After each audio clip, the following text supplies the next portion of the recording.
Classes போயிட்டு கொண்டிருக்கு. அப்ப அந்த அடிப்படையில பார்த்தோம்னு சொன்ன பொழுது நாங்க இதுவரைக்கும் பிரபஞ்சம் பற்றிய கோட்பாடு பார்த்துக்கிறோம்.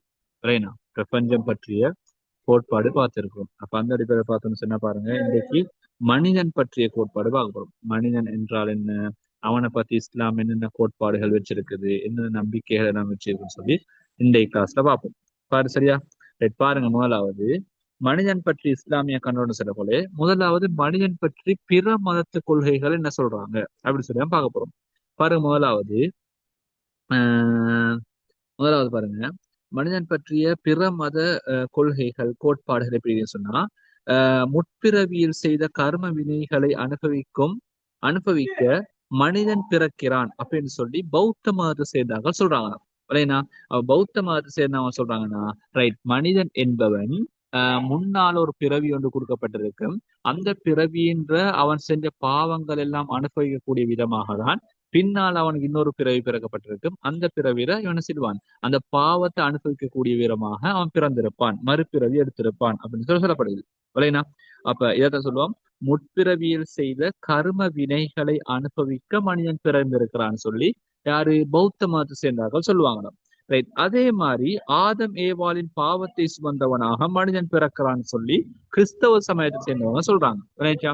அப்ப ஆதம் தேவான்னு சொல்றது ஆதம் அலைஹிஸ்ஸலாம். அப்ப அந்த ஆதம் அலைஹிஸ்ஸலாம் அவங்க செஞ்ச பாவங்களுக்கு ஆன ஒரு விளைவை அனுபவிக்கிறதுக்காக வேண்டிதான் மனிதன் பிறந்திருக்கலாம்னு சொல்லுவோம்.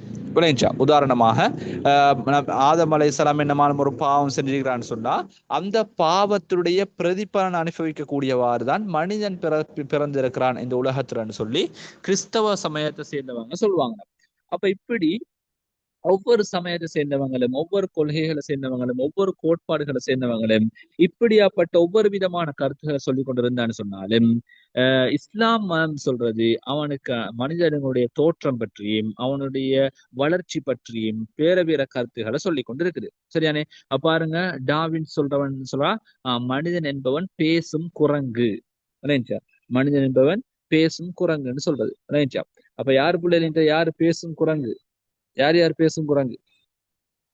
யாரு மிகிறாங்களா? நம்மள எத்தனை பேர் இருக்கிறாங்க பேசும் குரங்கு? என்ன, எங்கட கிளாஸுக்கு வந்தா கொஞ்சம் பேசணும். சரியா? அப்படி பேசலன்னு சொன்னா என்ன செய்யலாம்? மெசேஜும் பண்ணலாம். யாரு பிள்ளைகள் பேசும் குரங்கு? யாரு மிகிறாங்களா?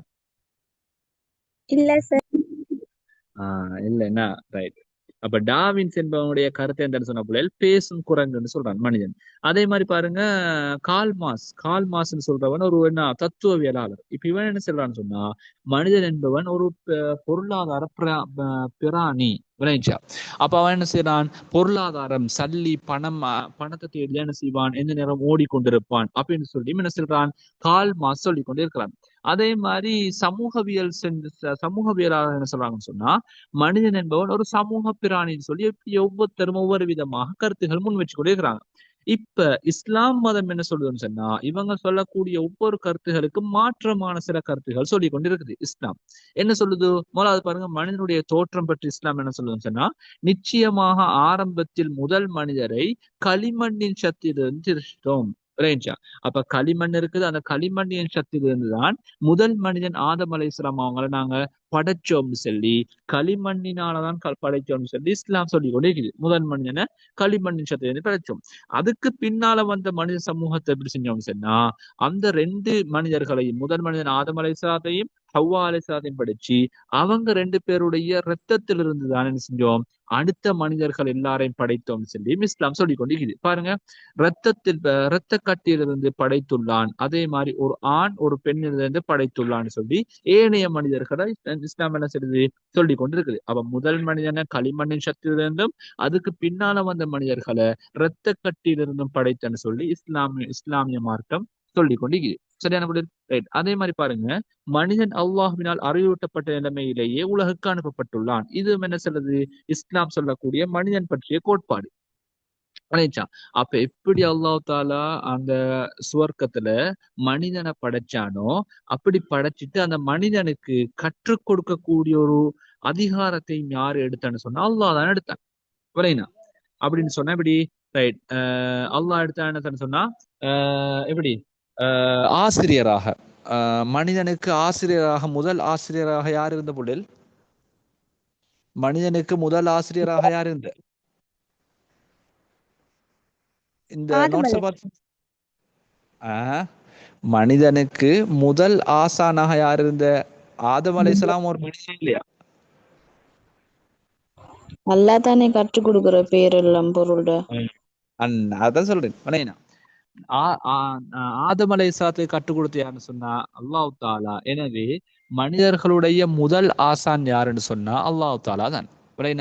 அப்ப அல்லாஹ் தாலா என்ன செஞ்சான்னு சொன்னா சுவர்க்கத்துல நபி ஸல்லல்லாஹு அலைஹி வஸல்லம் சாரி ஆதம் அலைஹிஸ்ஸலாத்தை வச்சு அவங்களுக்கு என்ன செஞ்சான்னு சொன்னா உலகத்தில் இருக்கக்கூடிய ஒவ்வொரு பொருளையும் கற்றுக் கொடுத்தான். ஒவ்வொரு பொருளுடைய பெயர்களையும் கற்றுக் கொடுத்தான். இப்படி அல்லாஹ் தாலாவினால அறிவூட்டப்பட்ட நிலைமையில தான் என்ன செஞ்சான் மனிதன் என்பவன் உலகுக்கு அனுப்பப்பட்டான். அதான் என்ன செய்யுது அல் குர்ஆன் வசனம் கீழே சொல்லிக் கொண்டிருக்கு பாருங்க. பின்பு ஆதமை படைத்து ஆதமுக்கு பூமியில் உள்ள எல்லா பொருள்களின் பெயர்களையும் அவற்றின் தன்மைகளையும் கற்றுக் கொடுத்தான் அப்படின்னு சொல்லி என்ன செய்யுது நபி ஸல்லல்லாஹு தஆலா தன்னுடைய அல் குர்ஆன்ல சொல்லி கொண்டிருக்கிறான். அப்ப அந்த அடிப்படையில பார்த்தோம்னு சொன்னா அல்லாஹ் தாலாவினால முழுமையாக அறிவூட்டப்பட்ட நிலைமையில தான் என்ன செஞ்சுக்குது என்ன மனிதர்கள் படைக்கப்பட்டுள்ளார்கள் என்று சொல்லப்படுகிறது. சரியானே? அப்ப 2வது பாயிண்ட் கொடுப்பாங்க என்ன அல்லாஹ்வினால அறிவூட்டப்பட்ட நிலைமையில் மனிதர்கள் படைக்கப்பட்டுள்ளார்கள். அதே மாதிரி பாருங்க மனிதன் அல்லாஹ்வின் பிரதிநிதி ஹலீஃபாவாக உலகத்தில் தொழிற்படுகிறான். மனிதன் அல்லாஹுவின் கலீஃபா பிரதிநிதியாக தொழிற்படுறான். அப்ப மனிதன் என்பவன் என்ன சொல்றான்? இந்த பூமியில படைக்கப்பட்டு அந்த மனிதன் என்ன செய்யறான்னு சொன்னா அல்லாஹ் தாலாவுடைய பிரதிநிதியாக இந்த உலகத்துல தொழிற்படுறான். ஹலீஃபாவாக தொழிற்படுறான். அப்ப இதனாலதான் அல்லாஹ் தாலா சொல்றான் இந்த பூமியில படைக்கப்பட்டிருக்கக்கூடிய பொருட்கள் எல்லாமே மனிதர்களுக்காக படைக்கப்பட்டிருக்குது. எனவே மனிதர்கள் என்ன செய்யலாம்? இந்த பொருட்களை பயன்படுத்தி நாளை மறுமைக்குரிய விளைநிலமாக இந்த உலகத்தை பெற்றுக்கொள்ள வேண்டும் என்று சொல்லப்படுகிறது. சரியானே? அப்ப மனிதன் என்பவன் அல்லாஹ்வின் பிரதிநிதின்னு சொல்லுவோம். அதே மாதிரி மனிதன் இறை கண்ணியத்தை சுமந்தவன். அப்ப நபி ஆதம் அலைஹிஸ்ஸலாத்தை அல்லாஹ் தஆலா படைச்சிட்டு அந்த ஆதம் அலைஹிஸ்ஸலாம் அவங்களுக்கு சுஜூத் செய்யுமாறு சஹாபாக்களுக்கு பணிச்சான் அல்லாஹ் தஆலா. இப்படி சஹாபாக்களுக்கு பணிச்ச நேரத்துல அல்லாஹ் தாலாவினால இறைவனால் கண்ணியப்படுத்தப்பட்டவனாக இந்த மனிதன் காணப்படுறான். அப்ப இதையும் என்ன செய்யலாம்? இஸ்லாமிய கண்ணோட்டத்தில் ஒன்றாக சொல்லலாம். அப்ப இஸ்லாமிய கண்ணோட்டத்தில் ஒன்றா மனிதன் கண்ணியப்படுத்தப்பட்டான், அல்லாஹ்வினால கண்ணியப்படுத்தப்பட்டான். அதே மாதிரி அல்லாஹ்வின் பிரதிநிதியாக தொழிற்பட்டான். அல்லாஹ் தாலாவினால அறிவூட்டப்பட்ட நிலைமையில் இந்த உலகத்துக்கு அனுப்பப்பட்டுள்ளான். அதே மாதிரி மனிதனுடைய தோற்றம் என்பது முதல் மனிதன் ஆதம் அலைஹிஸ்ஸலாத்தை களிமண்ணின் சக்தியிலிருந்து படைத்தான். அதே மாதிரி அதுக்கு பின்னால வந்த மனிதர்கள் எல்லாரையும் இரத்த கட்டிலிருந்து படைத்தான்னு சொல்லுவோம். ரைட். அதே மாதிரி பாருங்க இறை ஆன்மா ஊதப்பட்ட உயர் திருஷ்டி மனிதன் ஆவான். அப்ப அல்லாஹ் தாலா சொல்றான் அல் குர்ஆன்ல பாருங்க, நிச்சயமாக நாம் மனிதனை மிக அழகிய அமைப்பில் படைத்துள்ளோம். அப்ப அல்லாஹ் தாலா என்ன சொல்றான்? இந்த மனிதனை படைச்சு இந்த மனிதனை எல்லா படைப்பினங்களையும் சிரேஷ்டமான படைப்பாக, எல்லா படைப்பினங்களையும் மிக உயர்ந்த படைப்பாக என்ன செய்யறான்? இந்த மனிதனை படைச்சிருக்கிறான். அப்ப இதைத்தானே சொல்லுவோம் மிக உயர்ந்த படைப்பாக அல்லாஹ் தஆலா என்ன செய்யறான்? மனிதனை படைச்சிருக்கிறான். அப்ப அந்த மனிதனுக்கு உடல், அறிவு, ஆன்மான்னு சொல்லி 3 விதமான பண்புகளை கொடுத்திருக்கிறான். அப்ப உடலை கொடுத்த அல்லாஹ் தஆலா அறிவையும் கொடுத்திருக்கிறான். அந்த அறிவை கொடுத்த அல்லாஹ் தஆலா ஆன்மாவையும் கொடுத்திருக்கிறான். இப்படி 3 விதமான பெரிய பண்புகள் அல்லாஹ் தஆலா செய்கிறான் இந்த மனிதனை கொடுத்திருக்கிறான். எனவேதான் இந்த மனிதன் சிரேஷ்டமானவனாக சிறந்தவனாக காணப்பட்டான். அதே மாதிரி பாருங்க மனிதனுக்கு நேர்வழி காட்டும் பொறுப்பை அல்லாஹ் தஆலா ஏற்றுள்ளான். மனிதனுக்கு நேர்வழி காட்டக்கூடிய பொறுப்பை அல்லாஹ் தஆலா ஏற்றிருக்கிறான். அப்ப மனிதன் நேரான வழியில போகணும், அவன் நேர்வழி தவறப்படாதுன்றதுல அல்லாஹ் தஆலா கண்ணும் கருத்துமாக இருக்கிறான். அதே மாதிரி அவங்க நேர்வழி போறதுக்காக வேண்டி அல்லாஹ் தஆலா என்ன செய்யறான்? நபிமார்களையும் ரசூல்மார்களையும் இந்த உலகத்துக்கு அனுப்பி வச்சான். அப்ப அவங்க மூலமாக என்ன செஞ்சாங்க? மனிதர்கள் நேர்வழிப்படுத்தப்பட்டாங்க.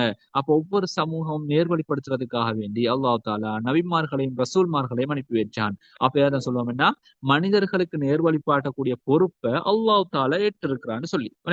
அதே மாதிரி பாருங்க சுதந்திர தெரிவு கொடுக்கப்பட்டுள்ளமை. அப்ப மனிதருக்கு சுதந்திர தெரிவு கொடுக்கப்பட்டிருக்குது. பாவத்துக்கும் நன்மைக்கும் இடையில சுதந்திர தெரிவு கொடுக்கப்பட்டிருக்குது. அவன் பாவத்தையும் செய்யலாம், நன்மையும் செய்யலாம். ஆனா நன்மையை செஞ்சான்னு சொன்னா அவனுக்கு இந்த பெனிஃபிட் கிடைக்கும், பாவத்தை செஞ்சான்னு சொன்னா இந்த பெனிஃபிட் கிடைக்கும் சொல்லி அந்த தரம் பிரிச்சு கூறப்பட்டிருக்குது.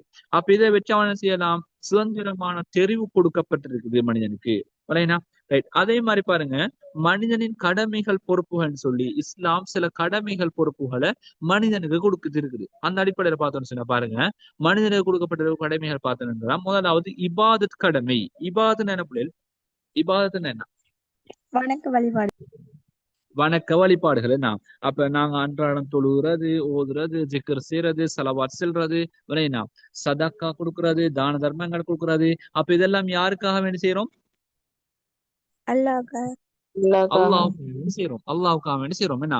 அப்ப இபாதத் செய்யறது முதலாவது மனிதனுக்கு கொடுக்கப்பட்டிருக்கக்கூடிய கடமை என்ன? இபாதத் செய்யறது, வணக்க வழிபாடுகள் ஈடுபட்டுறது. அப்ப அது சரி வர மனிதன் நிறைவேற்றணும். பாருங்க, அதுக்கான அல்குர்ஆன் வசனம் ஆதாரத்தை போட்டு பாருங்க.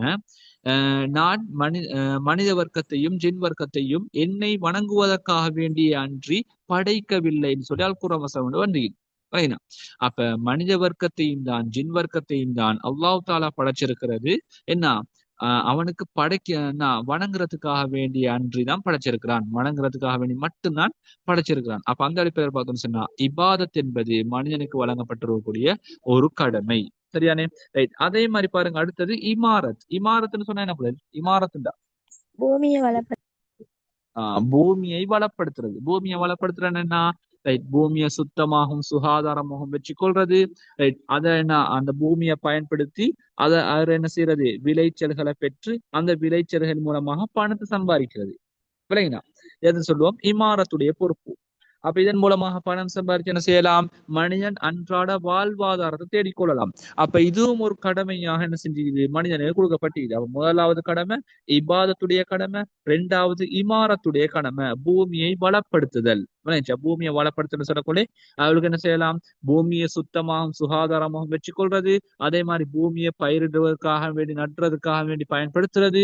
பூமியை வளப்படுத்தி அதுல இருந்து என்ன செய்யறது, விளைச்சல்களை பெற்று அதன் மூலமா என்ன செய்யறது, வருமானத்தை பெற்றுக்கொள்வது. அப்ப இதெல்லாம் இமாரத்துக்கு வரக்கூடிய விஷயங்கள். அப்ப முதலாவது இபாதத், இரண்டாவது இமாரத், பூமியை வளப்படுத்துறது. பாருங்க, கீழே போட்டி அல்குர்ஆன் வசனம் உண்டு. அவன் தான் உங்களை பூமியில் இருந்து படைத்து அதனை வளப்படுத்துமாறு கேட்டுக்கொண்டான் அப்படின்னு சொல்லி அல்லாஹ் தாலாவுடைய அல்குர்ஆன் வசனம் வந்து போட்டிக்குது. இல்லைனா? அப்ப அல்லாஹ் தாலா பூமியை படைச்சு அந்த பூமியை மனிதர்கள் என்ன செஞ்சாங்கன்னு சொன்னா, ரைட், இதை நீங்க வளப்படுத்துங்கன்னு சொல்லி மனிதர்களுக்கே கொடுத்தாங்க. இல்லைனா? அப்ப இதனால நாங்க என்ன செய்யணும், பூமியை வளப்படுத்தக்கூடிய முயற்சிகள் ஈடுபடணும். ரைட். அதே மாதிரி பாருங்க, ஹிலாஃபத், ஆட்சி நிர்வாகம் செய்யறது. ஆட்சி நிர்வாகம் செய்யறன்னு சொல்லக்கொள்ளே அவன் உங்களை பூமியிலிருந்து படைத்தான், அப்பூமியை நிர்வகிக்கும்படி உங்களிடம் பணித்தான். விளைச்சா? அந்த பூமியை நிர்வகிக்கக்கூடிய பொறுப்புகள், விளைச்சா, நிர்வாக பொறுப்புகள் எல்லாம் மனிதர்களுக்கு வழங்கப்பட்டிருக்குது. எனவேதான் நிர்வகிக்கக்கூடிய பொறுப்பையும் யார்கிட்ட கிடைச்சிருக்கிறான், மனிதர்களிடம் வழங்கியிருக்கிறான். அப்ப ஹிலாஃபத், ஆட்சி நிர்வாகம் செய்யக்கூடிய பொறுப்பையும் மனிதர்களுக்கு அல்லாஹ் தாலா வழங்கி இருக்கிறான். அப்ப இந்த அடிப்படையில் பார்த்தோம்னு சொன்னா மனிதர்களுக்கு 3 பொறுப்புகள் கொடுக்கப்பட்டிருக்குது: இபாதத், இமாரத், ஹிலாஃபத். இபாதத், இமாரத், ஹிலாஃபத் போன்ற 3 கடமைகளை அல்லாஹ் தாலா என்ன செய்கிறான், மனிதர்களுக்கு கொடுத்திருக்கிறான். பாருங்க, இப்ப மனிதர் பற்றி இஸ்லாமிய கண்ணோட்டம் கிளியரா புரியல உங்களுக்கு? எல்லாருக்கும் கிளியரா?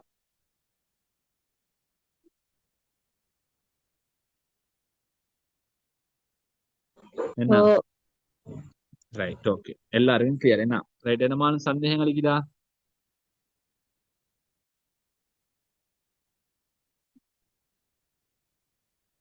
சந்தேகம் அளிக்குதா புரியல?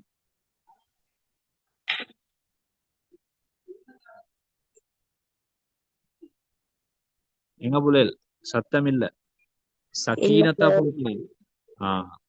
சக்கீனத்தா போகப்படாது கிளாஸ். சரியா? எங்கட கிளாஸ் கலகலப்பா போகணும். சரிதானே? எங்கட செமினாருக்கு வந்தாக்கள் இருப்பாங்க, அதே மாதிரி தியரி கிளாஸுக்கு வந்தா இருப்பாங்க. எங்க கிளாஸ் எப்பவுமே என்ன செய்யும், கொஞ்சம் ஃபன்னா தான் போகும். என்ன? அப்ப ஃபன்னாவும் போகும், கலகலப்போட கல்வியும் வரும். அப்ப ரெண்டும் போகணும். அப்ப நீங்க என்ன செய்யணும், அதுக்கு பேசணும். பேசினா என்ன செய்யலாம், உங்களுக்கும் அந்த அலுப்பு இல்லாம, கனாட்டி இல்லாம, சோம்பரம் இல்லாம போகும். அப்ப எங்களுக்கு என்ன செய்யும், அது ஒன்றும் வராம அழகா கொண்டு போகலாம் காசு. பாருங்க, அடுத்தது மனிதன் பற்றி பார்த்தோம் தானே. மனிதன் பற்றி பார்த்த மாதிரி அந்த மனிதனுக்கு அல்லாஹ் தஆலா வாழ்வு ஒன்று கொடுத்திருக்கிறான். அந்த வாழ்வை பத்தி இஸ்லாமுடைய கண்ணோட்டம் சொல்றது. பாருங்க, வாழ்வு என்பது என்னன்னு சொன்னா மனிதனது பிறப்புக்கும் இறப்புக்கும் இடைப்பட்ட காலப்பகுதியை தான் நாங்க செல்லுவோம் என்ன வாழ்வுன்னு சொல்லி. சரியா? மனிதனது பிறப்புக்கும் இறப்புக்கும் இடைப்பட்ட காலப்பகுதியை நாங்க சொல்லுவோம் வாழ்வுன்னு சொல்லி. இப்ப இந்த வாழ்வை இஸ்லாமிய கண்ணோட்டத்துல பார்த்தோம்னு சொன்னா, இஸ்லாமிய கண்ணோட்டத்தை பத்தி பார்த்தோம்னு சொன்னா, மனிதன் என்பவன் இந்த உலகத்துல படைக்கப்பட்டிருக்கிறது அல்லாஹ்வை வணங்குவதற்காக வேண்டிய அன்றி.